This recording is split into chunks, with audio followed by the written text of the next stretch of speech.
திமுகவில் ஒவ்வொரு நாளும் யார் மாவட்ட செயலாளராக வரப்போகிறாங்க அப்படின்னு ஒவ்வொரு மாவட்டமாக பார்த்துட்டு இருக்கிறோம். 110 மாவட்டத்தையும் எப்படி பிரிக்கணும் அப்படிங்கிறதுக்கு உத்தரவு போட்டிருக்கிறாங்க. அந்தந்த மாவட்டத்தில் செயற்குழு கூட்டம் போட்டு, மாவட்ட செயற்குழு கூட்டம் போட்டு, அதன் அடிப்படையில் ஒன்றியங்கள் பிரிக்கிறது, மாவட்டங்கள் பிரிக்கிறது. அதை 15 நாளைக்குள்ளே 20 நாளைக்குள்ளே கொடுங்க, கூட்டத்தை போட்டு சீக்கிரம் கொடுங்க அப்படின்னு சொல்லி தலைமையில் சொல்லியிருக்கிறாங்க. ஏற்கனவே நம்ம தூத்துக்குடி, திருநெல்வேலி மாவட்டங்கள் பார்த்தோம். இன்றைக்கி நம்ம பார்க்க போகிறது தென்காசி மாவட்டம். தென்காசி மாவட்டம் திருநெல்வேலியிலிருந்து பிரித்து தனியாக வந்த ஒரு மாவட்டம்.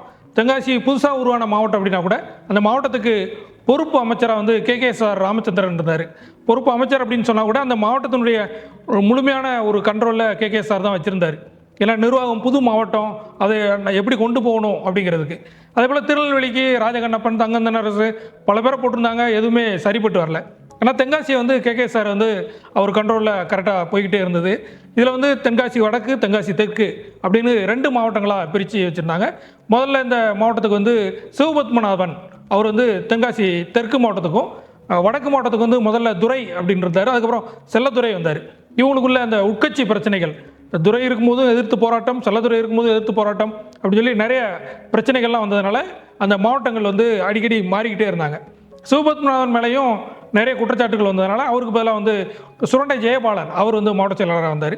இப்போது 2 மாவட்டங்களாக இருக்குது.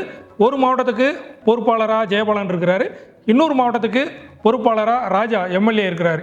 சங்கரங்கோயில் எம்எல்ஏவாக இருந்தார். இப்போ வாசவநல்லூர் எம்எல்ஏவாக இருக்கிறார்.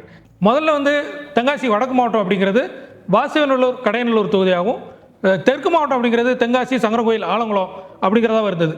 இந்த 5 தொகுதிகள் இப்போது ஆலங்குளம் தொகுதியை இவங்களுக்கு ஆவடையப்பன் அவருக்கு கொடுத்துட்டு அது திருநெல்வேலி மாவட்டத்தோட சேர்த்து வச்சுருக்கிறாங்க. இப்போது அந்தந்த வருவாய் மாவட்டத்துக்கு அந்தந்த தொகுதி கொடுக்கணும் அப்படிங்கிற அடிப்படையில் இந்த 5 மாவட்டங்கள் மட்டும் பிரிக்கப்படலாம். அப்படி பிரிக்கப்பட்டனா ஏற்கனவே ஆவடையப்பன் அவருடைய பதவி முடியுது 80 வயசுக்கு மேலே ஆனதுனால. அப்போ அந்த ஆலங்குளம் தொகுதி தென்காசி மாவட்டத்துக்குள்ளே வந்துடும். இப்போ தென்காசி மாவட்டத்தில் திரும்பவும் வர்றதுக்கு ஜெயபாலன், சிவபத்மநாதன் 2 பேருமே முயற்சி பண்ணுவாங்க. இந்த பக்கம் பார்த்திங்கன்னா கடுமையான போட்டி இருக்குதும். ஏன்னா இதுக்கு முன்னால் ஐயாதுரை பாண்டியன் இருந்தார். அவர் எப்படியாவது மாவட்ட செயலாளர் ஆயிடலாம் அப்படின்னு சொல்லி கடுமையான முயற்சிகள் பண்ணார். ஆனால் அவருக்கு அந்த வாய்ப்புகளும் கிடைக்கல. எம்எல்ஏ சீட்டு கிடச்சி எம்எல்ஏ ஆயிடலாம் அப்படின்னு பார்த்தார், அதுவும் கிடைக்கல. அதனால் திரும்ப அவர் ஏற்கனவே பல கட்சி மாறி வந்தவர் திரும்பவும் இந்த கட்சியை விட்டு போயிட்டார். அப்போ இப்படியான நெருக்கடியில் தென்காசியில் ஒரு கடுமையான போட்டி தான் நிலவும். இது எப்படி பிரிக்க போகிறாங்க தொகுதிகள், அதாவது தென்காசி சங்கரங்கோயில் அப்படி ஒன்று, வாசவநல்லூர் கடையநல்லூர் அப்படி ஒன்றும், ஆலங்குளம் தனியாக இருக்கும், அதை எப்படி பிரிக்கிறது? ஏன்னா ஏற்கனவே இருக்கக்கூடிய அந்த 2 மாவட்டங்களில் ஏதாவது ஒன்றில் சேர்க்குறதா அப்படிங்கிறதுக்குள்ள இதில் கொஞ்சம் எக்ஸ்பீரியன்ஸ் சீனியர் ஆட்கள் வந்தால் அவங்களுக்கு 3 தொகுதி கொடுக்கலாம் அப்படின்னு சொல்லி. இதில் ஆலங்குளத்தில் மனோஜ் பாண்டியன் புதுசாக வந்திருக்கிறாரு, எம்எல்ஏ அதிமுகவிலேருந்து வந்திருக்கிறவர். புதுசாக அதிமுகவிலேருந்து வந்தவங்களுக்கு மாவட்ட செயலாளர் பதவி கொடுப்பாங்களா அப்படிங்கிறது கேள்விக்குறி தான். ஏன்னா ஏற்கனவே செந்தில் பாலாஜி, சேகர் பாபு அவங்களாம் வரும்போது மாவட்ட செயலாளர் பொறுப்பு கொடுக்கக்கூடாது அப்படின்னு எதிர்ப்பு வந்தது அதிமுகவிலேருந்து வந்தவங்களுக்கு.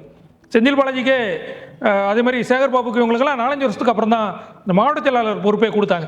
அப்படிங்கும்போது இவங்கெல்லாம் கொஞ்சம் ஜூனியர், மனோஜ் பாண்டியன் சேகர் பாபு விடும்போது இவர் கொஞ்சம் ஜூனியர் தான். அப்போ இவருக்கு உடனே மாவட்ட செயலாளர் பொறுப்பு கிடைக்குமா அப்படிங்கிறது ஒரு கேள்விக்குறியான ஒரு விஷயந்தான்.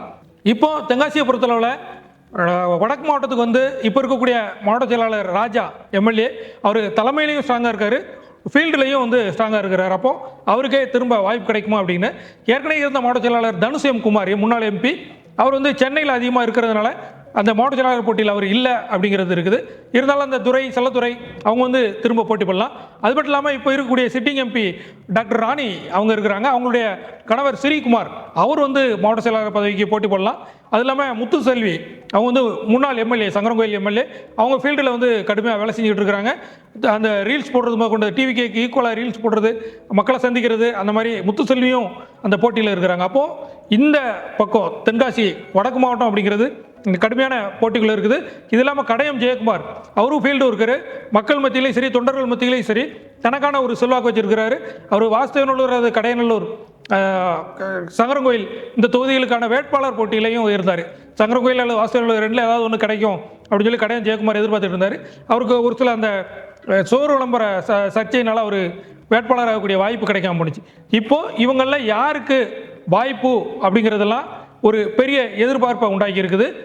தென்காசி அதே போல் தெற்கு மாவட்டம் பார்த்துட்டோம், வடக்கு மாவட்டம் பார்த்துட்டோம். இதில் புதுசாக ஒரு மத்திய மாவட்டம் உருவாகுமா அப்படிங்கிற ஒரு எதிர்பார்ப்பு இருக்குது.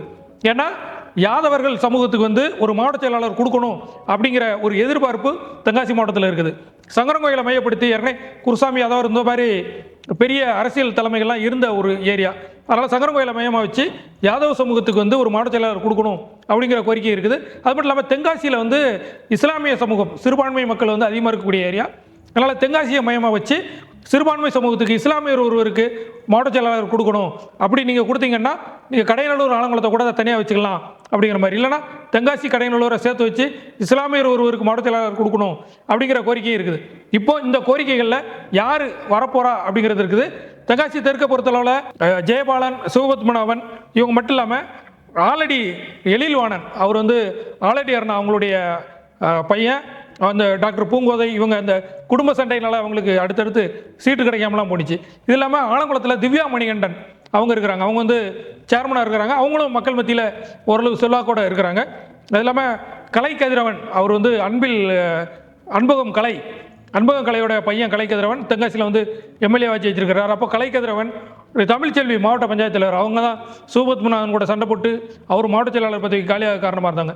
இப்போ இந்த மாதிரியான முக்கியமான ஆட்கள்லாம் இருக்கிறாங்க. இதில் யார் யார் போட்டியில் இருப்பாங்க, போட்டிக்கு வர்றாங்க அப்படிங்கிறது இந்த மாவட்ட செயற்குழு கூட்டம் கூடி எந்தெந்த தொகுதிகளை எந்தெந்த பக்கம் பிரிக்க போகிறாங்க அப்படிங்கிறத அடிப்படையாக வச்சு யார் மாவட்ட செயலாளர் வர்றதுக்கு அதிக வாய்ப்பு இருக்குது அப்படிங்கிறத நம்ம நெருக்கத்தில் தெரிஞ்சுக்கலாம். இப்போதைக்கு இந்த போட்டிகள் வந்து 2 மாவட்டம் அப்படின்னா ஒன்று ராஜா, இன்னொரு பக்கம் ஜெயபாலனா சிவபத்மநாபனா அப்படிங்கிற போட்டி இருக்கும்.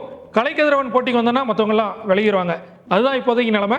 மனோஜ் பாண்டியனுக்கான வாய்ப்பு இப்போது இல்லை, அவருக்கு மாநில பொறுப்பு அந்த மாதிரி கூட கிடைக்கலாம். இந்த நிலவரங்கள் வந்து இந்த மாவட்டங்கள் பிரிக்கப்பட்டதுக்கு அப்புறமா அல்லது ஒன்றிய செயலாளர் கிளை செயலாளர் தேர்தல் நடந்ததுக்கு அப்புறமா அப்டேட் ஆகும். இதில் நிறைய மாற்றங்களும் வரலாம். நாளைக்கு அடுத்த மாவட்டம் அடுத்து யார் மாவட்ட செயலாளராக வரப்போறா அப்படிங்கிறத பார்க்கலாம். நன்றி, வணக்கம்.